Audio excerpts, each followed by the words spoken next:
आदरणीय दर्शकवृन्द नमस्कार। एनएसडिटी स्टुडियोबाट प्रत्येक शनिबार यसै समय प्रसारण हुने साप्ताहिक कार्यक्रम हङकङ नेपाली समाचार कार्यक्रमलाई देश विदेशबाट हेरेर बसिरहनुहुने हाम्रा सम्पूर्ण दर्शक श्रोताहरूलाई हार्दिक स्वागत गर्दै यस कार्यक्रमका निर्देशक देवमान लिम्बू र म कार्यक्रम प्रस्तुता इन्द्रलोकसम यहाँहरूको समक्ष उपस्थित भइसकेका छौँ। दर्शकवृन्द, तपाईँ हामी गाडीमा कति कराउँछौँ अथवा यात्रा गर्दाखेरि कुनै पनि साधनमा जस्तो एमटिआरमा चढ्दै गर्दा, बसमा चढ्दै गर्दा, ट्याक्सीमा चढ्दै गर्दा हामी कतिको आवाज निकालेर बोल्छौँ? तपाईँ हामीले आफै व्यक्तिगत रूपमा मनन गरेका छौँ कि छैनौँ? यसै विषयमा अलिकति रोचक रमाइलो सन्दर्भ मैले यहाँहरू कोट्याउन चाहेँ। हामी नेपालीहरूको बोली चाहिँ एकदम हाई भोल्टेज भएको कारणले पनि हुनसक्छ। जस्तो हामी डबल डेकर बसमा चढ्दै गर्दाखेरि तलको मान्छे, नेपाली मान्छे बोलेको माथि डबल डेकरको त्यो सबै एरियाभित्र चर्को आवाज आउँछ।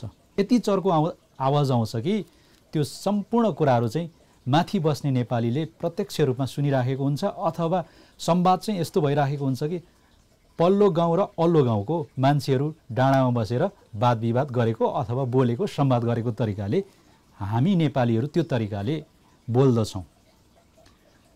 र यो अर्को कुरो, बिहान पख चाहिँ जस्तो काम गर्ने जाने यात्रामा रातभरिको थकान हुन्छ अनि त्यस पछाडि बिहानै उठेर जानुपर्ने हुन्छ। बिहानै बसमा चढ्दै गर्दाखेरि धेरै चिनाहरू चाहिँ के हुन्छ भने बसमा सुतिराखेको हुन्छ। तर हाम्रो नेपालीहरूले एकैचोटि 12 भोल्टेजको जुन बोलीहरू बोलेर बोल्दाखेरि चाहिँ उनीहरूको निन्द्रा बिच्किने, त्यस पछाडि सराप्दै बस्ने, त्यो चाहिँ अहिले एकदमै युजल नै भइसकेको छ। त्यो हामीलाई बानी नै परिसकेको छ। हामीले उनीहरूको अनुहारमा देख्छौँ, उनीहरूको एक्सप्रेसनमा देख्छौँ, उनीहरूको हावभावमा देख्छौँ कति उनीहरू चाहिँ मनमा नै सरापिराखेको हुन्छ। र कतिले चाहिँ के पनि भन्छ भने टु मच टकिङ भयो कि त तँ उठेर जा कि म उठेर जान्छु भनेर त्यो तरिकाले भनेको पनि मेरो आँखाले र मेरो कानले प्रत्यक्ष रूपमा सुनेको छ। त्यस कारणले गर्दा हामी सवारीमा कुनै पनि साधनमा चढ्दै गर्दाखेरि हामीले चाहिँ बोल्ने क्रम चाहिँ एकदमै स्लोली बोलौँ। जस्तो छेउमा बस्दै गर्दा पनि हामीले आफ्नो सामान्य तरिकाले बोल्दै गर्दा सुन्छ त साथीले सुन्छ, त्यो सुन्यो भने भइहाल्छ नि। तर हाम्रो चाहिँ के हो, एकदमै एमटिआरको एउटा डब्बाबाट अर्को डब्बामा सुन्ने गरी कि त्यस्तो भिडमा पनि एक डब्बाबाट नेपाली बोलिरहेको आवाज चाहिँ पल्लो डब्बाको त्यो घुइँचोबाट पनि प्रष्ट रूपमा सुनिन्छ। त्यस्तो किसिमको घटनाहरू भन्नाले हाम्रो चलन चाहिँ नेपालीहरूको त्यो किसिमको एउटा बानी चाहिँ छ। अहिले भर्खरै मात्रै त्यस्तै केस यहाँ सुनौ। एमटिआरमा यो हिजो अस्तिको घटना हो। एमटिआरमा बिचरा बोल्दै गरेको, छेउमा बोल्दै गरेको, अब आयो छेउमा बस्यो, अब फोनमा चर्कोसँग बोलेपछि त्यहाँ झपड भएको तस्बिर यहाँ तपाईँहरूको समक्ष राखिरहेको छु। यसले के देखाउँछ भने यो चाहिँ हामी नेपालीहरूले पनि शिक्षा लिनुपर्ने देखिन्छ। किनभने तर यति भनिरहँदाखेरि हामी नेपालीहरूलाई चाहिँ मनमा नै सरापिरहेको, गाली गरिरहेको चाहिँ त्यो चाहिँ देख्न सकिन्छ। त्यस कारणले हाम्रा सम्पूर्ण नेपाली दाजुभाइ तथा दिदीबहिनीहरू यात्रामा गर्दा तपाईँ समीपमा भएको साथीसँग बिस्तारो बोल्न सक्नुहुन्छ होइन। अर्को कुरो, मोबाइलमा चाहिँ तपाईँको लाउड स्पिकरमा राखेर बोल्दा पनि त्यो पनि उचित हुँदैन। किनभने धेरै कुराहरू चाहिँ त्यहाँनिर अब आवाजले चाहिँ त्यहाँ वरिपरिको मान्छेहरूलाई चाहिँ डिस्टर्ब हुन्छ। यो कुराहरू चाहिँ हामीले कति मनन गरेका छैनौँ त्यो आफ्नो ठाउँमा होला। तर मैले चाहिँ देखेको घटना र त्यो भएका कारणले गर्दाखेरि यहाँहरूलाई चाहिँ मैले एउटा जानकारी, एउटा सूचना र अलिकति हामी यो विषयबाट चाहिँ हामी अलिकति सतर्क हौँ है। हाम्रो बोल्ने क्रमहरू, बोल्ने शैलीहरूमा चाहिँ अलिकति परिवर्तन गरौँ भनेर चाहिँ मैले यहाँहरूलाई जानकारी गराएँ। किनभने यो घटना चाहिँ एकदमै सान्दर्भिक पनि लाग्यो र त्यस्तो एकदमै त्यो तरिकाले हामीले चाहिँ नियमित रूपमा बेहोरिरहेको अवस्था पनि हो। तपाईँ हामीलाई कति थाहा छ, हामी बिचमा बोल्दै गर्छौँ, परतिरको चिनाले अब अपशब्द बोलेर नराम्रो तरिकाले गाली गरिरहेको पनि सुनेका अवस्था पनि छौँ र धेरै नेपाली साथीहरूले सायद सुन्नुभएको पनि होला। त्यस कारणले आफ्नो घरमा बोल्नुहुन्छ चर्कोसँग बोल्नुहोस्, बाहिर भाषण गर्नुहोस् माइकमा चर्कोसँग बोल्नुहोस्, त्यो केही फरक परेन। तर तपाईँ हामी पब्लिक ठाउँमा पब्लिक प्लेसमा र कुनै पनि यात्रा गर्दै गर्दा चाहिँ बोल्ने अधिकार छ भनेर एकदमै चर्को रूपमा नबोल्दिनु हुन चाहिँ मैले यहाँलाई विनम्र अनुरोध गरेँ। त्यस गर्दाखेरि के हुन्छ भने उनीहरूले हामीलाई चाहिँ हेर्ने दृष्टिमा चाहिँ त्यसै पनि राम्रो त छैन, तर पनि हामीले त्यस्तो किसिमको अलिकति व्यवहार देखायौँ भने उनीहरू त्यसै पनि हामीप्रति एकदमै घृणा गर्ने चलन चाहिँ छ, हेर्छन्। यो प्रति पनि यहाँहरूलाई सचेत गराएँ, किनभने यो क्लिप मैले भेटिसकेपछि यो अलिकति विषय सान्दर्भिक पनि लाग्यो र मैले यो तपाईँहरूको समक्ष राखेको छु। अब हामी हङकङ नेपाली समाचारको कार्यक्रममा जानेछौँ एकछिन छोटो ब्रेकपछि।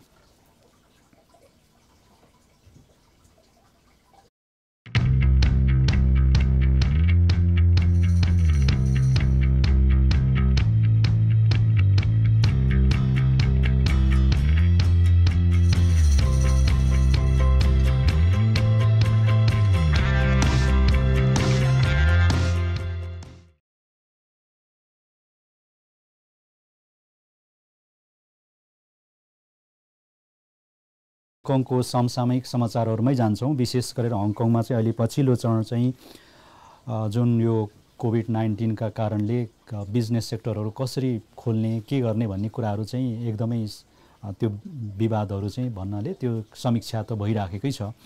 तर पनि हङकङमा अहिले पछिल्लो चरण चाहिँ सेन्टर फर हेल्थ प्रोटेक्सनले जनाएअनुसार जब बाहिरबाट आगन्तुक जुन सङ्क्रमित व्यक्तिहरू चाहिँ हङकङमा केही न केही मात्रामा चाहिँ दिनदिनै थपिरहेको अवस्था पनि छ। हिजो शुक्रबार मात्रै पनि एकजना थपिएको छ, त्योभन्दा अघिल्लो दिन 3 जना थपिएको थियो।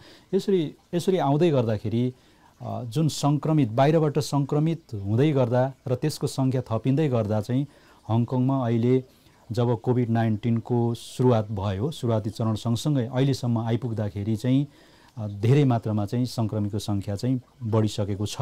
तर स्थानीय क्षेत्रमा अथवा स्थानीयमा चाहिँ हङकङमा चाहिँ कोरोनाको चाहिँ 0 केस छ अथवा कोरोना स्थानीय तरिमा चाहिँ सङ्क्रमित देखिएको छैन। तर आयातितको रूपमा चाहिँ सङ्क्रमित सङ्ख्या थपिँदै जाँदा चाहिँ हङकङमा अहिलेसम्म 12,397 जना चाहिँ सङ्क्रमितको सङ्ख्या चाहिँ रेकर्ड गरिएको छ र त्यसमा अहिलेसम्म मृत्यु चाहिँ 213 जनाको भइसकेको छ। र यो अपडेट चाहिँ हङकङ सरकारको हेल्थ सेन्टर फर हेल्थ प्रोटेक्सनले चाहिँ 14 दिनमा चाहिँ रेकर्ड गराउने गर्दछ र यो गत 14 दिनको रेकर्ड अनुसार चाहिँ 36 जना चाहिँ थपिएको भनेर भनिएको छ र त्योभन्दा अघिल्लो 44 जना हो। यस्तो तरिकाले 2 हप्ताको रेकर्डसँग त्यसलाई चाहिँ सङ्ख्यामा जोड्दाखेरि चाहिँ 12,397 चाहिँ हङकङमा एकदमै अहिले चाहिँ सङ्क्रमितको सङ्ख्या देखिएको अवस्था रहेको छ। र खोप लाउनेहरूको सङ्ख्या पनि अहिले अलिकति वृद्धि भएको छ।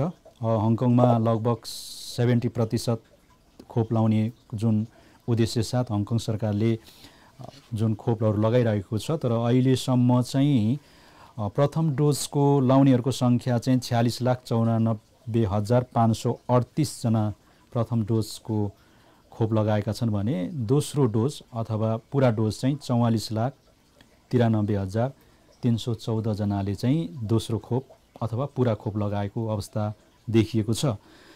तर यो चाहिँ लगभग 50 लाखको एउटा पुर्याउने उद्देश्यले चाहिँ हङकङ सरकारले त्यो तरिकाले अहिले पनि जुन भ्याक्सिन सेन्टर कम्युनिटी सेन्टरहरू चाहिँ खुला गरिएको छ। यहाँ तपाईँ हामीलाई थाहै छ जताततै खुला गरिएको छ, तर डिसेम्बरसम्म मात्रै हो। तर डिसेम्बर पछाडि चाहिँ केही सङ्ख्याहरू चाहिँ कटौती गर्ने भन्ने कुरा आएको छ र त्यसमा पनि अहिले फेरि अब भर्खरै मात्रै यो बुस्टर सट अथवा तेस्रो सटको लागि पनि सुरुवात भइसकेको छ। अहिलेसम्म बुस्टर सट चाहिँ यो जुन अलिकति हामीले अघिल्लो भागमा पनि भनिसकेका छौँ, धेरै वृद्धहरू, अलिकति दीर्घरोगीहरू, त्यस्तै धेरै जमघटमा काम गर्ने अथवा हस्पिटलमा काम गर्ने, क्वारेन्टाइन होटलमा काम गर्ने, जस्तो यातायात सेक्टरमा काम गर्ने अनि डक्टरहरूलाई यो पुलिस फोर्सहरूमा काम गर्नेहरूको लागि चाहिँ पहिलो प्राथमिकता रहेको थियो र त्यो अनुसार चाहिँ अहिलेसम्म बुस्टर सट यो 70,189 जनाले लगाइसकेको अवस्था छ र यो चाहिँ अहिले पहिलो प्राथमिकतामा परेको कारणले अहिले यो यति सङ्ख्या चाहिँ देखिएको छ। तर त्योभन्दा पनि अब चाहिँ नियमित रूपमा अन्यहरूलाई पनि लाउने कुराहरू चाहिँ आइरहेको यहाँहरूलाई हामी जानकारी गराउन चाहन्छौँ। त्यस्तै बुस्टर सटकै कुरा गरौँ। जस्तो अहिले जुन साइनोभ्याक खोप लगाएकोहरूले चाहिँ 23 नोभेम्बरबाट यो तेस्रो सट लाउनु पर्ने भनेर चाहिँ त्यो तरिकाको हङकङ सरकारले सर्कुलर जारी गरेको छ। साइनोभ्याक लाउने जो साइनोभ्याक लगाएर दोस्रो डोज लगाएर 6 महिना पुगिसकेपछि मात्रै त्यो खोप लगाउने भनेर भनिएको छ। तर अनिवार्य रूपमा साइनोभ्याक खोप लाउनेहरूका लागि चाहिँ नोभेम्बर 23बाट तेस्रो सटको लागि सुरुवात गरिने भनेर भनिएको छ। यसमा चाहिँ कोही प्राथमिकता भन्ने कुरा आएको छैन।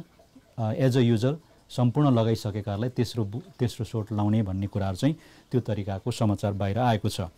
अब यसमै अलिकति बायोएनटेकको कुरा पनि आएको छ। बायोएनटेक लाउनेहरूको सन्दर्भमा त्यो विषय मौन भनिएको छ, अथवा बायोएनटेक लाउनेहरूको विषयमा चाहिँ तेस्रो खोप लाउनु पर्छ कि पर्दैन भन्ने कुराहरूमा चाहिँ अलिकति एक्सपर्टिजहरूले पनि यो चाहिँ कसैलाई नछुटाइकन बायोएनटेकका लागि पनि त्यो खुल्ला गरिदिनुपर्छ भन्ने कुराहरू भइरहेको चाहिँ त्यस्तो तरिकाको तर्कहरू पनि एक्सपर्टिजहरूले गरिरहेको समाचारहरू आएका छन्। र तर त्यो चाहिँ अहिलेसम्म चाहिँ जति पनि लगाइसकेकोहरू फेरि लाउने क्रमहरू चाहिँ यो बायोएनटेकको खोप नै तेस्रो बुस्ट सटको रूपमा लगाइएको छ। तर त्यो चाहिँ एकदमै रिस्की क्षेत्रमा काम गर्नेहरूको लागि, तर अन्य खोप जस्तो खोप लगाइसकेर अब अलिकति स्वास्थ्य भइसकेकाहरूको लागिको विषयमा चाहिँ त्यो मौन छ। तर पनि एक्सपर्टिजहरूले यो साइनोभ्याक लाउनेलाई मात्रै र बायोएनटेक लाउनेलाई होइन भन्ने कुरो चाहिँ गर्नु हुँदैन। हङकङमा तेस्रो खोपको अनिवार्यता महसुस आवश्यक छ, अनिवार्यता छ, र यसलाई चाहिँ एकदमै कोरोना भाइरसको यो डेल्टा भेरिएन्टलाई चाहिँ निर्मूल गर्नको लागि र सङ्क्रमितबाट बच्नको लागि तेस्रो सट अनिवार्य आवश्यक छ भन्ने कुराहरू भइसकेको छ। र अब त्यस कारणले गर्दा कहिलेबाट सुरु हुन्छ भन्ने कुराहरू चाहिँ अब यो बायोएनटेकको कुराहरू चाहिँ कहिले आउँछ त्यो हामी यहाँहरूलाई जानकारी गराउनेछौँ। साइनोभ्याक खोप लाउनेहरूको लागि 6 महिना पुगिसकेको छ भने तपाईँहरूले नोभेम्बर 23बाट लाउन सुरु हुनेछ, यो तपाईँहरूलाई जानकारी गराएको छु। त्यस्तै अब अलिकति यो 3 वर्षदेखि 11 वर्षको बच्चाहरूलाई चाहिँ खोप लाउने सन्दर्भमा साइनोभ्याक खोप लाउने सन्दर्भमा चाहिँ यहाँ हङकङ सरकार समक्ष चाहिँ केही प्रस्तावहरू पेश भएको थियो। त्यो प्रस्तावहरू चाहिँ केही मात्रामा यसलाई चाहिँ अनुसन्धानको कुरामा चाहिँ अलिकति राखिएको अवस्था छ। हङकङमा एकैचोटि अहिले जति पनि खोप लगाइएको छ 12 वर्षदेखि माथिका 17 वर्ष उमेरकाहरूलाई लगाइएको छ, त्यो पनि बायोएनटेक खोप लगाइएको छ। तर बायोएनटेक खोप लाउँदै गर्दा कतिपय चाहिँ एउटै मात्रै डोज लगाइएको छ, कसैलाई 2टा डोज लगाएको छैन, किनभने 2टा डोज लाउँदै गर्दाखेरि बच्चाहरूमा चाहिँ अथवा अलिकति केही त्यो सास फेर्ने अथवा उनीहरूलाई चाहिँ जिउमा चाहिँ कठिनाइको महसुस भएको भन्ने भएर चाहिँ एउटा डोज मात्रै लगाएर त्यो तरिकाले चाहिँ बायोएनटेकको खोप प्रयोग गरिएको थियो 12 देखि 17 वर्षको लागि हङकङमा। तर अहिले साइनोभ्याक खोप चाहिँ 3 देखि 11 अनि 17 वर्षको लाई लाउने भन्ने कुराहरूमा चाहिँ एक प्रकारले हङकङ सरकारले पारित गरिसकेको छ। र अहिले चाहिँ अब साइनोभ्याक खोपको 12 वर्षदेखि माथिकालाई चाहिँ 17 वर्षकालाई पनि साइनोभ्याकको खोप लाउन सक्ने भनेर चाहिँ त्यो सुरुवात गरिसकेको छ। त्यस कारणले गर्दा जसले अहिले लगाइसक्नु भएको छ ठिकै छ, कोहीले लाउनु भएको छैन। अब साइनोभ्याकको लागि पनि 12 वर्षदेखि 17 वर्षका उमेरका लागि पनि त्यो चाहिँ सुई तयारी भइसकेको र लाउन सुरु गरिएको भन्ने कुराहरू चाहिँ त्यो समाचारहरू आइसकेका छन्। र अब त्यस्तै 3 देखि 11 वर्षको कुराहरू गर्दा चाहिँ के भइराखेको छ भने अहिले साइनोभ्याक खोप चाहिँ हङकङमा अब यो पहिलोचोटि बच्चाहरूलाई प्रयोग गरियो लाइँदैछ।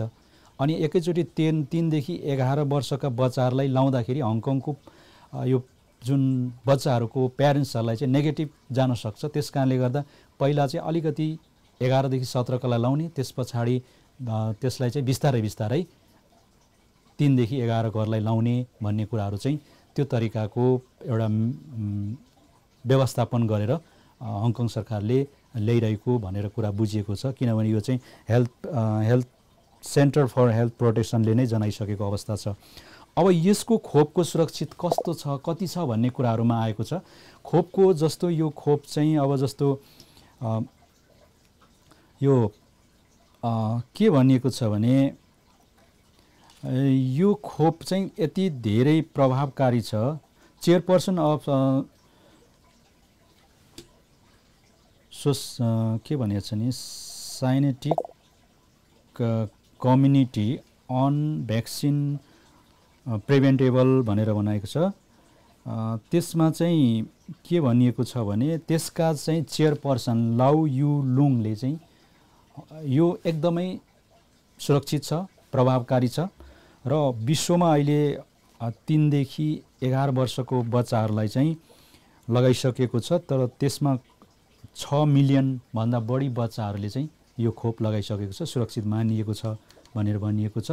र चाइनामा चाहिँ 3 देखि 17 वर्षसम्म 110 मिलियन बच्चाहरूले यो खोप लगाइसकेको भनेर चाहिँ त्यो तरिकाले जुन आफ्नो कुराहरू भनिराखेका छन्। र यो चाहिँ आश्वस्त पार्न खोजेको अवस्था हो र हङकङका लागि। हङकङका प्यारेन्ट्सहरूलाई यो तरिकाले चाहिँ उनीहरूले आश्वस्त पार्न सकेको गर्न कोसिस गरेका छन् र एकदम सुरक्षित छ, सेफ छ। हामीले हङकङबाट चाहिँ कोरोना भाइरसलाई नियन्त्रण र निर्मूल गर्नको लागि अनिवार्य रूपमा लाउनै पनि पर्छ र एकदम सुरक्षित पनि छ भन्ने कुराहरू चाहिँ गरिएको भनेर चाहिँ यहाँनिर त्यो तरिकाको समाचार आएको छ। र त्यस्तै बायोएनटेक को खोप पनि अहिले नेपाली 10 लाख खोप चाहिँ हङकङमा आइसकेको छ भर्खरै मात्रै। र यो चाहिँ अब तेस्रो डोज लाउनेहरूका लागि सुरुवातको लागि पनि हुनसक्छ। र अर्को कुरो के पनि भने हङकङमा अहिलेसम्म चाहिँ यो बायोएनटेक खोप चाहिँ 8.5 मिलियन डोज चाहिँ हङकङमा आइसकेको छ, अथवा एक प्रकारले यो आएको सँगै त्यति खोप चाहिँ हङकङ सरकारले खरिद गरिसकेको भन्ने बुझिएको छ। र यो चाहिँ सम्भवतः बायोएनटेकका दोस्रो डोज लगाइसकेकाहरूलाई तेस्रो बुस्टर सटको रूपमा प्रयोग गर्ने भनेर चाहिँ सजिलै बुझ्न सकिन्छ। अब हामी छोटो ब्रेकमा जान्छौँ। ब्रेकपछि फेरि हामी तपाईसँग जोडिनेछौँ।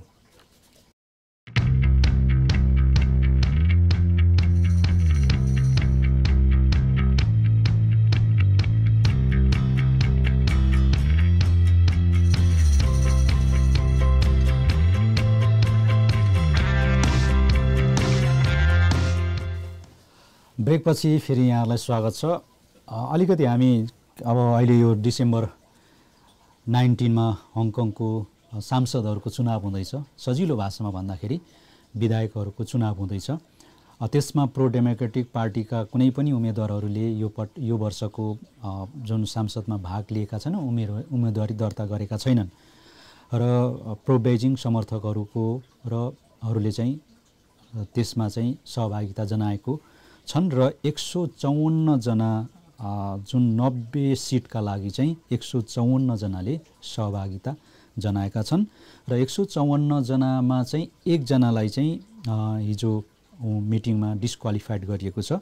किन गरिएको छ भने उनी चाहिँ बालवाला नर्स रहेको कारणले, सरकारी अहिले पनि अध्यापी काम गर्दै गरेको कारणले उनी चाहिँ अयोग्य भनेर चाहिँ यो जुन कमिटी थियो, यो निर्वाचन जुन उम्मेदवारीलाई हेर्ने पछिल्लो कमिटी बनिएको थियो, त्यो कमिटीले चाहिँ निर्णय चाहिँ उनलाई चाहिँ अयोग्य ठहराएको छ। तर राजनीतिक पोलिटिकल तरिकाले होइन, उनी चाहिँ काम गर्दै गरेका कारणले उनलाई चाहिँ गरिएको छ। किनभने अर्को कुरो जुन 2019 ताका आन्दोलनकर्ताका केही मात्रामा चाहिँ आन्दोलनमा सहभागी हुने नेताहरूलाई पनि जुन तरिकाले सहभागिता अथवा उहाँले निर्वाचनमा लड्दै हुनुहुन्छ, लडिरहेकाहरूलाई पनि उम्मेदवारीको लागि चाहिँ मनोनयन चाहिँ पास गरिएको भनेर चाहिँ समाचार आएको छ।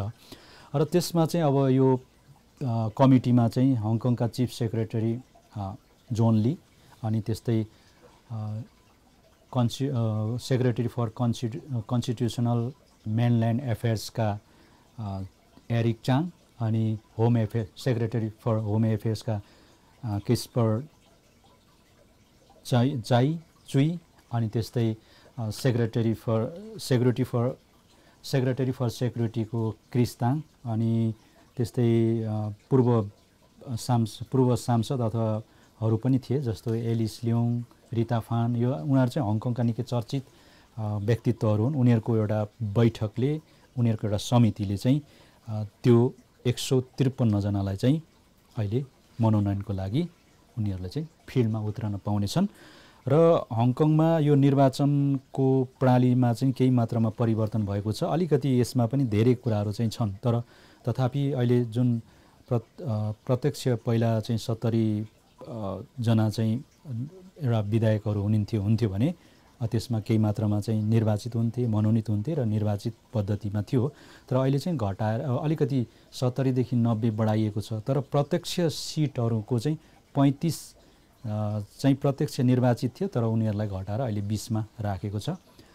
र जुन त्यसलाई चाहिँ क्याटेगोरी 10 भागमा चाहिँ छुटाएर त्यो तरिकाले चाहिँ टोटली अहिले हङकङको निर्वाचन प्रणालीमा चाहिँ परिवर्तन भएको यहाँहरूलाई हामी जानकारी गराउन चाहन्छौँ। र डिसेम्बर 19 मा हङकङमा निर्वाचन हुँदैछ सांसदहरूको। हामी हङकङमा रहेका सम्पूर्ण नेपाली दाजुभाइ तथा दिदीबहिनीहरूले अनिवार्य रूपमा आफ्नो मताधिकार प्रयोग गर्नुहोला। यो मताधिकार चाहिँ एकदमै हाम्रो लागि महत्त्वपूर्ण पनि रहन्छ।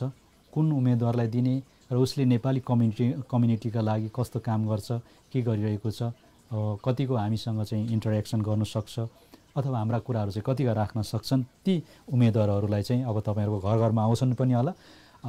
उहाँहरूलाई चाहिँ तपाईँहरूले अनिवार्य रूपमा आफ्नो मताधिकार प्रयोग गर्न हामी चाहिँ यो एनएसडिडी स्टुडियोबाट यहाँहरूलाई हार्दिक अनुरोध गर्न चाहन्छौँ।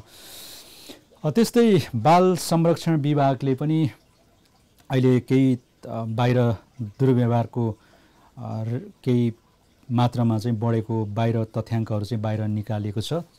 40% भन्दा बढी चाहिँ यो वर्ष चाहिँ बाल दुर्व्यवहार भएको भन्ने तथ्यहरू चाहिँ बाहिर आएको छ। त्यसमा चाहिँ अब विभिन्न सेक्सुअल एसल्टदेखि लिएर अब torture, mental torture, physical torture हैन, अब आदि इत्यादिहरू चाहिँ गर्ने क्रम चाहिँ अलिकति यो वर्ष चाहिँ बढेको भन्ने कुरा आएको छ। किनभने यो म चाहिँ 2020 को मार्चबाट हिजोस्तिसम्म सर्वेक्षण भएको भन्ने कुरा आएको छ। र यो बढ्नको कारण चाहिँ के पनि भयो भने लकडाउनले गर्दा र स्कुलहरू पनि बन्द भयो, अनि बाहिर जाने कुरो पनि भएन। घरमै बस्दै गर्दाखेरि फ्यामिलीमा चाहिँ एक आपसमा चाहिँ अब त्यो धेरै कुराहरू चाहिँ त्यहाँ चाहिँ भएका छन् भन्ने कुराहरू चाहिँ आएको छ। र योभन्दा अघिल्लो वर्षहरूमा चाहिँ किनभने अलि लकडाउन थिएन, फ्री थियो, स्कुल जान्थे बच्चाहरू, उनीहरूको बच्चाहरूको मनोभावहरू उनीहरूको चाहिँ अलिकति प्यारेन्ट्ससँग त्यति नजिक हुँदैन थियो, अथवा दाजु अथवा दिदी साथीहरूसँग त्यति क्लोज भएर चाहिँ समय नपाएका कारणले त्यस्तो अपडेट त्यति भएको थिएन। तर यो वर्ष चाहिँ सबै लकडाउन भएर घरमै बसेका कारणले केही मात्रामा चाहिँ यो यस्ता किसिमका दुर्व्यवहारहरूको घटना बढेको भन्ने कुरा आएको छ। र यो दुर्व्यवहार घटनालाई चाहिँ निर्मूल गर्न चाहिँ 10 वर्ष जरिवाना, 10 वर्ष जेलको जरिमाना र केही त्यसमा चाहिँ धेरै भारी मात्रामा चाहिँ त्यस पैसाहरू अथवा त्यसलाई चाहिँ रकमहरूको पनि फाइन तिराउनु पर्छ भनेर चाहिँ अहिले चाहिँ बाल संरक्षण विभागले त्यो मुद्दाहरू चाहिँ उठाइरहेको म यहाँहरूलाई जानकारी गराउन चाहन्छु। र त्यस्तै सूचना पनि छ अलिकति। अब हामी सूचनामा जान्छौँ, जस्तै हङकङ आइडी स्मार्ट कार्डको बारे यहाँलाई पनि सूचना होला। 1980 देखि 1982 सम्मका जो तपाईँ हाम्रा बच्चाहरू छन् उनीहरूले चाहिँ यो हिजो नोभेम्बर 19बाट स्मार्ट आइडी कार्डको लागि फर्महरू रजिस्ट्रेसन खुलिसकेको छ। तपाईँहरूले हिजोबाट एप्लाई गर्न सक्नुहुनेछ, बनाउन सक्नुहुनेछ। र यो चाहिँ जनवरीको 18 अथवा 2022 को जनवरी 18 सम्म भित्र बनाइसक्नुपर्ने भनेर चाहिँ यो सूचना आएको छ।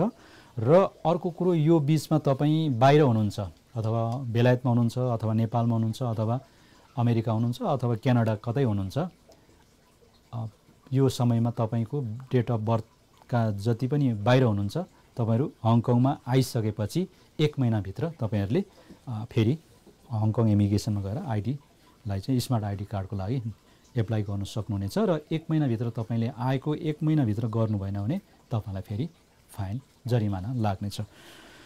त्यस्तै अलिकति अब हामी यो हङकङको कोरोनाकै विषयलाई पनि जोडौँ। जस्तो अहिले हङकङमा चाहिँ विशेष गरेर विश्वको सबभन्दा बढी टाइट र एकदमै कन्ट्रोल गरिएको राष्ट्र पर्छ। विश्वमा चाहिँ सबभन्दा बढी टाइटको रूपमा चाहिँ हङकङलाई लिन्छ र कोभिड-19को जुन अब सङ्क्रमितहरू त्यति गर्दै पनि त धेरै मान्छेहरू आइराखेको छ होइन।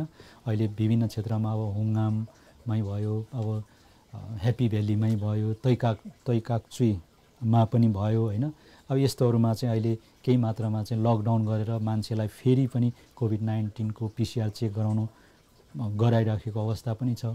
हिजो अस्ति डिज्नील्यान्डमा पनि आइतबार गएको 11 बजी 10 बजीदेखि त्यो 6 बजीसम्म जाने जो कोही थियो त्यहाँ गएकाहरूलाई पनि अनिवार्य PCR चेक गराउनु भनेर भनिरहेको अवस्था छ। यस्तो अवस्था पनि गुज्रिरहेको छ। तथापि हङकङ सरकारले कडाइ पनि गरिरहेको छ। अब बाहिरबाट आउनेहरूका लागि होटल बसाइ चाहिँ एकदमै बढी मात्रामा लामो भयो र त्यस कारणले गर्दा चाहिँ हङकङको बिजनेस सेक्टरहरू चाहिँ धेरै असर पर्यो भनेर त्यो तरिकाको भनाइहरू पनि आइराखेको छ। र यो बिचमा चाहिँ के पनि भइराखेको छ भने सिङ्गापुर चाहिँ यस्तो राष्ट्र भयो, सिङ्गापुरले अहिले चाहिँ बिजनेसहरूको लागि पनि एकदमै खुला गरिदिइसकेको छ। अब कन्सर्टहरूको लागि पनि खुला गरिदिइसकेको अवस्था छ र बाहिरबाट आउने राष्ट्रहरूको लागि पनि उनीहरूले चाहिँ एराइभल गरिसकेपछि उनीहरूले आउने, आफ्नो PCR टेस्ट गर्ने, त्यस पछाडि उनीहरूलाई चाहिँ क्वारेन्टाइन बस्नु पर्दैन, उनीहरू फ्रिली उनीहरूलाई चाहिँ रिलिज गराइन्छ। र त्यस कारणले गर्दा तैपनि अहिले सिङ्गापुरमा चाहिँ कोभिड-19 एकदमै नियन्त्रित छ भनेर चाहिँ भनिएको छ।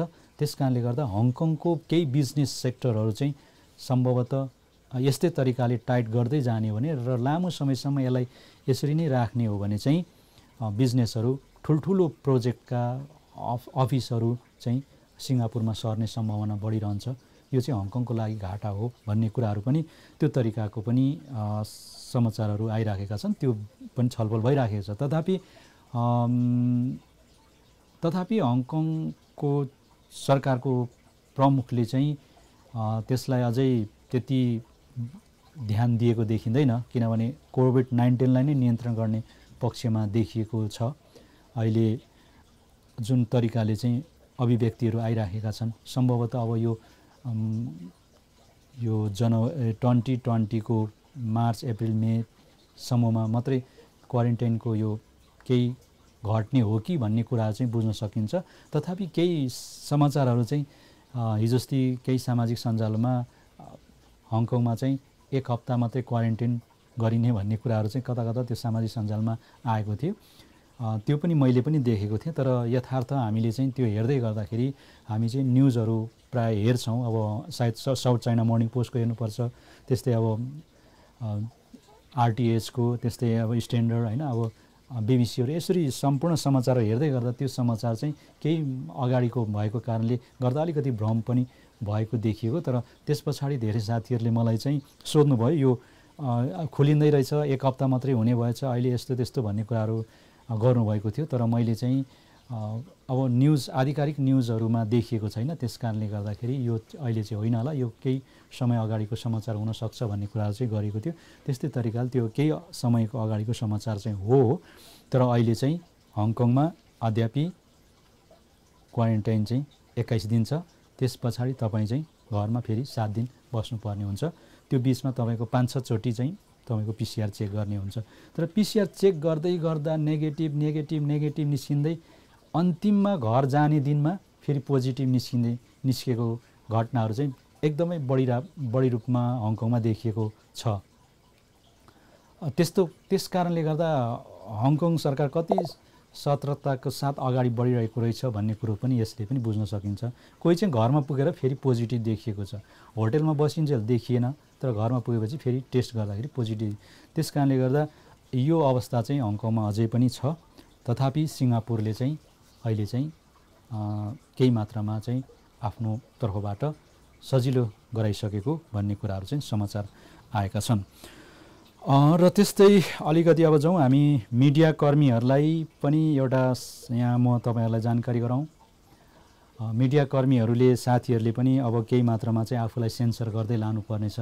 तपाईँ हामीलाई चाहिँ समाचार केही मात्रामा आउँछन्, त्यो समाचारको सत्य तथ्य के हो, त्यो समाचारको सत्य तथ्य नआइकन फ्याट्टै आफ्नो सामाजिक सञ्जालमा पोस्ट गर्ने अथवा आफ्नो अनलाइनबाट पोस्ट गर्ने त्यो कार्य चाहिँ टोटल्ली बन्द गरौँ। किनभने अहिले हङकङमा नयाँ राष्ट्रिय सुरक्षा नियम अन्तर्गत हरेक कुराहरू चाहिँ एकदमै नियन्त्रित भइसकेको छ, कडी कडाउ छ र हरेक कुराहरू चाहिँ हङकङको सामाजिक र राजनीतिक आर्थिकलाई असर पर्ने त्यस्ता समाचारहरू चाहिँ यदि कसैबाट आएको छ भने त्यसको सत्य तथ्य के हो प्रमाण बिना चाहिँ तपाईँहरूले नगर्नुहोला, किनभने हङकङमा चिफ सेक्रेटरी जोन लीले पनि त्यो तरिकाले उनको अभिव्यक्ति आइसकेको छ।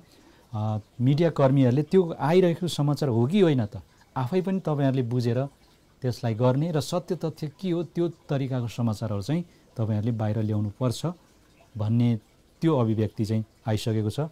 त्यस कारणले गर्दा हङकङमा रहनुभएका साथीहरू आत्तिएर हतारमा कुनै पनि समाचारहरू चाहिँ तुरुन्तै सम्प्रेषण नगर्नुहोला। यो चाहिँ मैले यहाँहरूलाई जानकारी गराएँ, किनभने हाम्रो चाहिँ एकदम हतारिने बानी छ।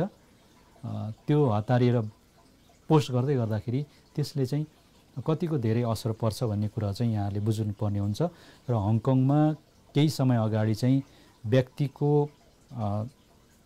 जुन चरित्रमाथि इङ्गित गर्ने, व्यक्तिलाई औँलो ठड्याउनेहरूमा पनि यदि त्यस्तो किसिमको प्रमाणहरू अथवा उसलाई चाहिँ त्यो तरिकाले गिराउने होच्याउने तरिकाको पोस्टहरू पनि भेटिएको अवस्थामा चाहिँ उनलाई पनि कारबाही गरिने भन्ने कुराहरू चाहिँ आएको छ। यो त्यस कारणले गर्दा यहाँहरूले चाहिँ एकदमै होसियारी साथ आफ्नो पत्रकारिता हङकङमा गर्नुहुन म यहाँहरूलाई अनुरोध गर्न चाहन्छु। र त्यस्तै 5G नेटको कुरा पनि गरौँ। 5G नेट चाहिँ कस्तो छ भने अहिले हङकङमा 5G नेटको कुराहरू चाहिँ अलिकति हरेक कुराहरू चाहिँ एडभान्स भइराखेको छ। अब हामीलाई पनि 5G नेट चाहिन्छ। 5G नेट भन्ने बित्तिकै एकदम नेट मोबाइलमा एकदम फास्ट आउने होइन, हरेक कुराहरू डाउनलोड गर्दा पनि छिटो, हरेक कुराहरू खोल्दा चाहिँ छिटो, प्याट्टै स्क्रिनमा टच गर्ने बित्तिकै प्याट्टैसँग खुल्ने त्यस्तो खालको नेटहरू चाहिँ मान्छेलाई अब यति धेरै मान्छे चाहिँ त्यो तरिकाको अवस्थामा आइसकेको छ। त्यस कारणले गर्दा यो प्राविधिक सेक्टरहरूले पनि त्यो तरिकाको कोसिस त गरिरहेको छ होइन। तर हङकङमा यो 5G नेटहरूको अहिले जुन छ, अब धेरै कुराहरू चाहिँ अब 5G को आएका छन्। यहाँनिर तपाईँहरूले 5G को लाइन किन्दै हुनुहुन्छ भने चाहिँ एकदमै होसियारी गर्नुहोला। धेरै साथीहरू पर्नु भएको छ जस्तो पनि लाग्छ मलाई। जस्तो एउटा प्याकेजमा किन्नुहुन्छ, प्याकेजको होल सोलो डोलो 150, 130 अथवा 100, 200 समथिङ राखेको होला र त्योभन्दा अन्य प्याकेजहरूमा चाहिँ पैसा लिएको हुन्छ। अब त्यस कारण गर्दा तपाईँलाई त्यो जुन प्याकेज चाहिँ राम्रो नबताइकन तपाईँले पनि राम्रो डिल नगरिकन लिनु हो भने भोलि गएर तपाईँलाई त्यो नेट चलाउँदै गर्दा त्यो नेटले यति धेरै तपाईँलाई त्यहाँ सहुलियत दिन्छ, फ्याँकिदिन्छ। त्यो फ्याँकिसकेपछि भोलि गएर तपाईँले चाहिँ तपाईँको बिलमा 200 प्याकेज हेर्दै चलाउँदै गर्नुहुन्छ, तपाईँको भरे बिल आउँदाखेरि 2000, 3000 आउँदाखेरि तपाईँ बेहोस हुनुहुन्छ कि हुनुहुन्न? बेहोस हुन्छ नि त, किनभने $200 को प्याकेजमा तपाईँको 2000 आइराखेको हुन्छ। त्यस कारणले गर्दा कन्ज्युमर काउन्सिलको, हङकङको कन्ज्युमर काउन्सिलले पनि यदि 5G तपाईँ नेटवर्क अहिले तपाईँ जोड्दै हुनुहुन्छ, किन्दै हुनुहुन्छ, यो विषयमा चाहिँ एकदमै होसियारी साथ तपाईँहरूले नेट किन्दा त्यो चाहिँ बुझेर मात्रै किन्नु, त्यो डिल गरेर किन्नु र एकदमै भरसक चाहिँ बुझेर मात्रै किन्नु भन्ने कुराहरू चाहिँ त्यो तरिकाको चाहिँ कन्ज्युमर काउन्सिलले आह्वान गरेको कारणले पनि यो पनि हाम्रो नेपालीहरूको लागि महत्त्वपूर्ण हुन्छ भनेर मैले यहाँलाई समाचार सम्प्रेषण गरेको। किनभने हामी चाहिँ छिटो जान्छौँ होइन, अब बुझ्दैनौँ, ओ या ओके यस भन्ने दिन्छौँ होइन, अब बुझ्दैनौँ होइन नेटको तरिका के हो त्यो। अब यो नेटको सिस्टमहरू त धेरै हुन्छ होइन, डाटा हुन्छ, नेट हुन्छ, जिबी हुन्छ होइन, अब आदि इत्यादि हुन्छ होइन। अब त्यसलाई चाहिँ नबुझिकन ओके उसले यो हो, यस्तो स्पिड छ, यस्तो अनि यस्तो हो, यसले यस्तो तँलाई के अरे अड्किँदैन, जहाँ जाँदा पनि हुन्छ भनेर भन्छ नि त। त्यो हामी चाहिँ त्यसमा लयमा लागेर अन्य प्याकेजमा पनि हामीले साइन गऱ्यौँ भने तपाईँको 200 प्याकेज भनिन्छ तर 2000 आउन सक्छ। यसमा यहाँहरूले पनि होस् गर्नुहोला। यो पनि एउटा महत्त्वपूर्ण सूचना जस्तो लागेर मैले यहाँहरूको समक्ष सेयर गरेको छु। अब हामी छोटो ब्रेकमा जान्छौँ। छोटो ब्रेकपछि हङकङको नेपाली समाजको गतिविधिको केही सूचनाहरू लिएर आउनेछौँ।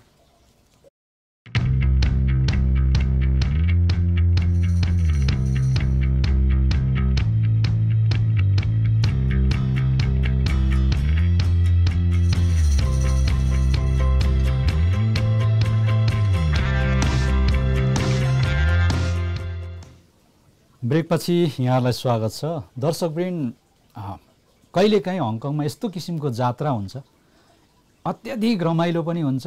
तर त्यो जात्राले के गर्छ भने कुनै पनि समाजको अथवा संस्थाको जुन हाँक्नेमाथि प्रश्न चिन्ह खडा गर्छ अथवा त्यसले चाहिँ संस्थालाई चाहिँ उँभो गति होइन उँधो गतितिर डुब्याउँछ।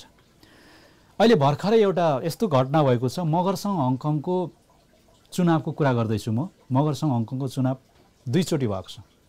एउटा अक्टोबर 3 तारिक भएको छ र अर्को चाहिँ नोभेम्बर 14मा भएको छ। एउटै संस्थाको अधिवेशन दुई चोटि भएर दुई जना चाहिँ अध्यक्ष निर्वाचित हुनुभएको छ। गजबको एकदम यो चाहिँ हङकङको रमाइलो। तर किनभने मगरसङ हङकङै भनिएको छ, तर दुईजना अध्यक्ष अहिले अब चाहिँ हुनुहुन्छ। र तर त्यो छुटेर जानेले पनि कुनै एउटा अथवा अर्को कुनै अथवा अर्को अध्यक्षले यो मगरसङ हङकङ अथवा ड्यास ड्यास भनेर राखेको छैन, तर मगरसङ हङकङ नै भनेर उहाँहरूले चाहिँ भनिरहनु भएको छ। अहिले भर्खरै 3 अक्टोबरका दिन चाहिँ इन्डिया क्लबमा भएको अधिवेशनमा हर्क राणा सहित केही पदाधिकारीहरूको निर्वाचन भएर निर्विरोध उहाँहरू अध्यक्ष भइसक्नु भएको छ।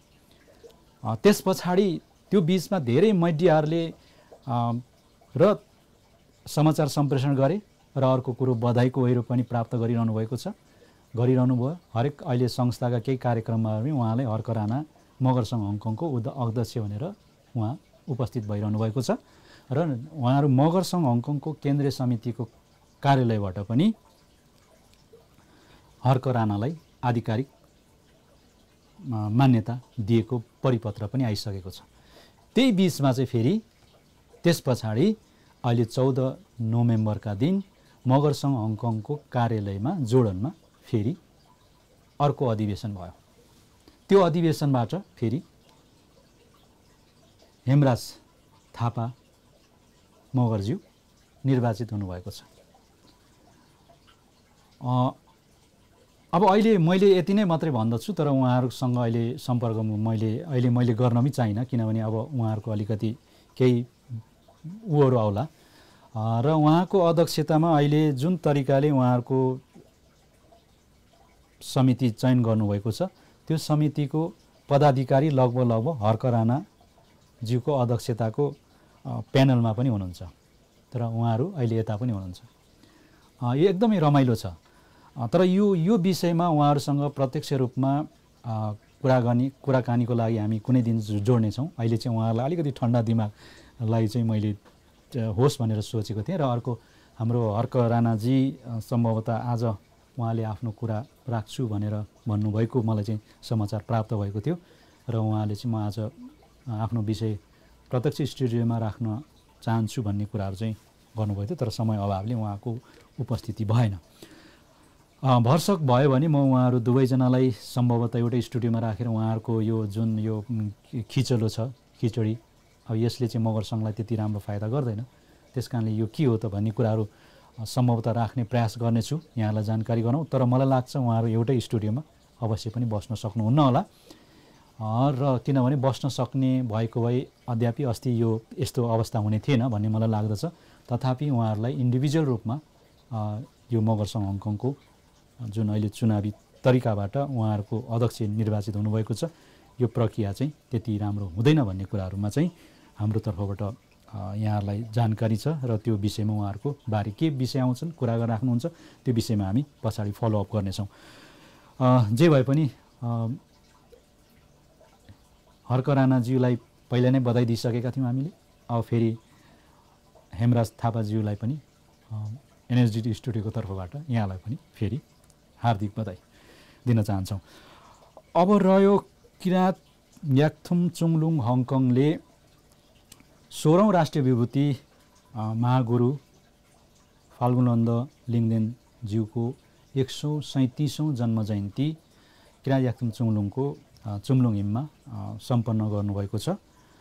र जब महागुरु फाल्गुनन्दको विषयमा अलिकति जोडौँ, उहाँ चाहिँ 1942 साल कार्तिक 25 गते इलाममा जन्मिनु भएको थियो र 2005 साल चैत 5 गते चाहिँ सिलौटीमा उहाँको देहान्त भएपछि अहिले सिलौटीमा उहाँको पार्थिव शरीरलाई राखिएको छ अथवा उहाँ त्यहाँ छ।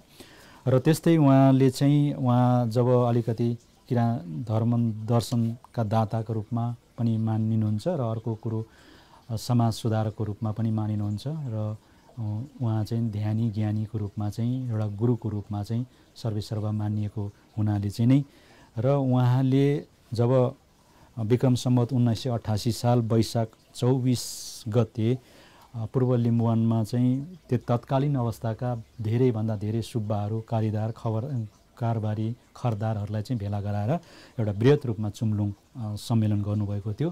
त्यो चुम्लुङमा 10 बुँदे धर्म मुचुल्का तयार गरिएको थियो। त्यही धर्म मुचुल्काको लाई चाहिँ सर्वेसर्वा रूपमा बहुमत रूपमा चाहिँ पारित गराउन सफल हुनुभएको थियो र त्यही मुचुल्का अनुसार अहिले किराँत धर्म दर्शन अन्तर्गत त्यो धर्महरू चाहिँ त्यतातिर चाहिँ सुधारिएको धर्मतिर लागिएको भनेर चाहिँ पछिल्लो चरण चाहिँ मानिएको अवस्था छ र त्यस कारणले उहाँको मूल्याङ्कन गर्दै उहाँका नाममा चाहिँ अब के टिकट पनि खुल्ला नेपाली हुलाक टिकट पनि खुल्ला गरिएको छ। नगरपालिकाको नाममा सम्बोधन गरिएको छ। दमकदेखि माथि रविसम्म फाल्गुनन्द नगरपालिका भनेर चाहिँ रोडहरू नामकरण गरिएको छ। नगरपालिकाहरू चाहिँ को नामहरू नगरपालिकाको नामकरणहरू चाहिँ आएका छन्।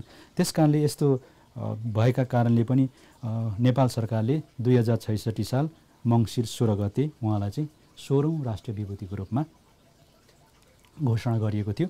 उनै 16औं राष्ट्रिय विभूति महागुरु फाल्गुनन्दको 137औं जन्म दिवस चाहिँ सम्पन्न भएको छ र यहाँ चाहिँ किराँत धर्म तथा साहित्य उत्थान सङ्घले पनि आफ्नै माङहिममा उहाँले आफ्नै मन्दिरमा पनि उहाँले 137औं जन्म जयन्ती चाहिँ सम्पन्न गर्नुभएको समाचारहरू प्राप्त भएको छ। अब जाउँ हामी खाम्लालुङ सेवा समिति हङकङको 20औं वार्षिक कार्यक्रम साथै प्रमाणपत्र वितरण कार्यक्रम पनि उहाँले सम्पन्न गर्नुभयो। साथै देउसी भैलो कार्यक्रम पनि उहाँले सम्पन्न गर्नुभएको छ। खाम्लालुङ सेवा समिति हङकङमा एउटा क्रियाशील संस्था हो, सानै भए पनि, तर उहाँहरूले पनि आफ्नो जिल्लामा आफ्नो क्षेत्रमा चाहिँ निरन्तर रूपमा सहयोग गरिरहनु भएको छ। भर्खरै प्राप्त समाचार अनुसार खाम्लालुङको क्षेत्रमा चाहिँ उहाँले फुटबल ग्राउन्डहरू बनाउनु भएको थियो। हङकङको तर्फबाट सहयोग गर्नु अथवा त्यहाँ बढाउने क्रमहरू चाहिँ गर्नुभएको थियो। त्यसमा चाहिँ हङकङमा खाम्लालुङ निवासीहरूले चाहिँ केही मात्रामा सहयोग गरेर त्यहाँ चाहिँ उहाँहरूले सहयोग गर्नुभएको कुराहरू चाहिँ प्राप्त भएको छ र जसले सहयोग गर्नुभएको छ उहाँहरूलाई चाहिँ प्रमाणपत्र चाहिँ वितरण गरिएको उहाँहरूलाई प्रमाणपत्र वितरण पनि गरिएको थियो। र यी रहे अहिलेको केही समाचारहरू। र अर्को कुरो अब अलिकति हामी सूचनातिर जाउँ। विज्ञापन भन्दा पनि सूचनातिर हामीलाई नेपाली महासङ्घ हङकङको सूचनाहरू प्राप्त भएको छ। जस्तो यो चाहिँ नृत्य प्रतियोगिता तथा प्रमाणपत्र वितरण कार्यक्रम चाहिँ हुँदैछ। यहाँहरूले सम्पर्क गर्नु सक्नुहुनेछ। 21 नोभेम्बर भनेपछि भोलि सन्डे 5 बजीदेखि 10 बजीसम्म यमातै हलमा चाहिँ हुँदैछ। र जसले सहभागिता गर्नुभएको छ यहाँलाई हामी सफलताको शुभकामना दिन्छौँ। यो चाहिँ र सम्पूर्ण जो सहभागी अथवा नभएका साथीहरू जो हुन्छ अभिभावकहरू भोलि गएर तपाईँहरूले चाहिँ यमातैको कम्युनिटी सेन्टर हलमा चाहिँ आफ्नो सहभागी लिनुभएको छ। छोराछोरीलाई प्रेरणा हुने नै भयो। अन्य अभिभावकहरू पनि गएर यहाँहरूले सहभागिता जनाउन सक्नुहुनेछ। यो चाहिँ community support team for community भन्ने जुन एउटा संस्था छ त्योबाट चाहिँ सञ्चालित हो। र अर्को पनि सूचना छ। अर्को सूचना चाहिँ beyond rich information and prevention भन्ने कुरा छ। लागु औषध विरुद्ध सचेतना र अभिभावकीय शिक्षा गोष्ठी, यो पनि यहाँहरूले यसमा पनि आजै हो 10 बजेदेखि 5 बजेसम्म यहाँहरूले सहभागिता जनाउनु सक्नुहुनेछ। किनभने लागु औषध चाहिँ कसरी सुरु हुन्छ, कस्तो तरिकाको बाट चाहिँ कसरी बालबच्चाहरू चाहिँ यसको चाहिँ छिटो आकर्षण हुन्छन्, ती कुराहरू चाहिँ बाट जोगिन कसरी बाउ आमाले भूमिका निर्वाह गर्नुपर्छ भन्ने कुराहरू चाहिँ र त्यो विषयमा पनि यो चाहिँ शिक्षामूलक गोष्ठी चाहिँ आज हुँदैछ। यहाँहरू 1 बजेदेखि 5 बजेसम्म तपाईँहरूको समय छ भने र विशेष गरेर आफ्नो छोराछोरीहरू हुनेहरूले चाहिँ समय छ भने अनिवार्य रूपमा जाइदिनु होला। यो चाहिँ एकदम राम्रो शिक्षा को लागि पनि हामीलाई चाहिँ राम्रो छ र यो चाहिँ यहाँबाट धेरै शिक्षाहरू लिन सकिन्छ र छोराछोरीहरूको एउटा जुन आचरणहरू पनि अध्ययन गर्न चाहिँ यसले धेरै मात्रामा मद्दत पुग्नेछ।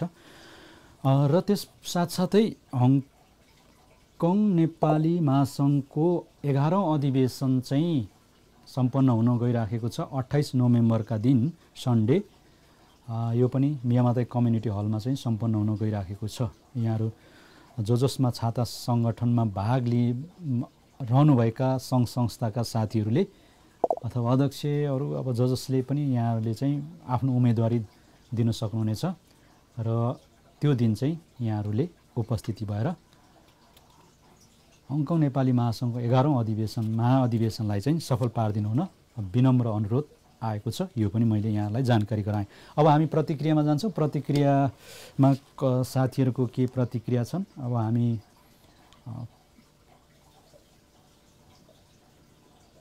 मुक्सान लिम्बू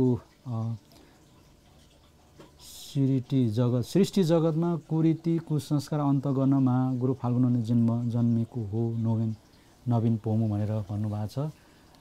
त्यस्तै Sherpa Garje Jangbu good morning thank you for your update भनेर भन्नुभएको छ। यहाँलाई धेरै धेरै धन्यवाद। उहाँ हाम्रो एकदम नियमित श्रोता हुनुहुन्छ। त्यस्तै Suresh Santosh Gurung Santosh good morning sir, good morning. इस्पो स्वस्तिका गुड मर्निङ। त्यस्तै राई कञ्चन गुड मर्निङ भनेर भन्नुभएको छ। यहाँ गुड मर्निङ। कुनसाई पङदेन लिमुनी सेवारो शान्ति एभेङ गुड आङवाङ ले सेवारो भाइ भन्नुभएको छ। कला बायुङ राई सेवारो दाई भनेर भन्नुभएको छ। कला बायुङ सेवारो दाई लगायत सम्पूर्ण एनएसडिडी स्टुडियो टिमलाई धेरै धन्यवाद भनेर भन्नुभएको छ। यहाँलाई पनि धेरै धेरै धन्यवाद।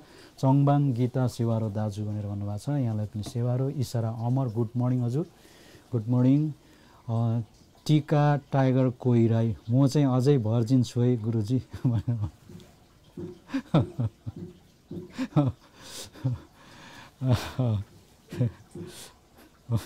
हस् खुबै हँसाउनु भयो त्यो। ल धन्यवाद। त हाम्रो खोटाङ समाज हङकङका अध्यक्ष पनि हुनुहुन्छ। उहाँले एकदमै हँसाउनु भयो। ठिकै छ। यहाँलाई पनि धेरै धेरै धन्यवाद। शशि लिम्बू सेवाहरू भन्नुभएको छ। रिता तामाङ गुड मर्निङ दाई भनेर भन्छ। गीता गुड मर्निङ दाजु भनेर भन्नुभएको छ। यहाँलाई पनि good morning. Sherpa Goje good morning. अनि त्यस्तै चामलिङ राई समाचार भन्नुभन्दा पहिला डेट पनि बाटै दिए राम्रो हुन्थ्यो। डेट पनि बाटै दिए राम्रो हुन्थ्यो। ठिकै छ। यहाँको सल्लाह सुझावको लागि धेरै धेरै धन्यवाद। हामी आउँदो दिनमा यसलाई पनि समेट्ने छौँ। बिना महादेन सेवाहरू भन्नुहुन्छ। लीला गुरुङ गुड मर्निङ भनेर भन्नुभएको छ। निशा बस्ने गुड मर्निङ। त्यसै निशा ग्रेट जब भनेर भन्नुभएको छ। धेरै धेरै धन्यवाद। त्यस्तै चाङमी हाङमा इङनाम सेवारो दाजु भनेर यहाँले भन्नुभएको छ। यहाँहरू सबैलाई धेरै धेरै धन्यवाद। र यो हाम्रो हङकङ नेपाली समाचार कार्यक्रमलाई हेरेर साथ दिनुहुने र हाम्रा सम्पूर्ण दर्शक श्रोताहरू र साथै प्रतिक्रिया दिनुहुने हाम्रा दर्शक श्रोताहरूलाई चाहिँ हामी धेरै धेरै धन्यवाद दिन चाहन्छौँ। र अर्को कुरो विशेष गरेर चाहिँ हामीले चाहिँ हङकङबाट चाहिँ नेपाली समाचार चाहिँ प्रत्यक्ष रूपमा प्रसारण गर्दै आएका छौँ र यो अभियान निरन्तर रूपमा रहनेछ। र हाम्रो उद्देश्य नै समग्र समाचारहरू समेट्न नसके पनि केही समाचारहरू चाहिँ समेटिए पनि नेपाली माध्यमबाट चाहिँ हङकङमा रहेका हाम्रा नेपाली दाजुभाइ तथा दिदीबहिनीहरू विशेष गरेर यङ जेनेरेसनका भाइ बहिनीहरू जो बच्चाहरू हुर्किँदैछ उनीहरूलाई पनि हङकङबाट चाहिँ नेपाली समाचार आउँदो रहेछ है, यो रहेछ भन्ने कुराहरू र किनभने धेरै बिर्सिसकेको अवस्था पनि छ, बच्चाहरूले बोल्न छोडिसकेको अवस्था पनि छ र उनीहरूलाई चाहिँ प्रेरणा मिलोस् भन्ने उद्देश्यले पनि हामीले चाहिँ निरन्तर रूपमा यो कार्यक्रम चाहिँ प्रसारण गरिरहेका छौँ। यहाँहरूलाई धेरै धेरै धन्यवाद। यस कार्यक्रमका निर्देशक देवमा लिम्बू र म कार्यक्रम प्रस्तुता इन्द्र लोकसम यहाँहरूको समक्ष बिदा लिन चाहन्छु। हवस् त, नमस्ते।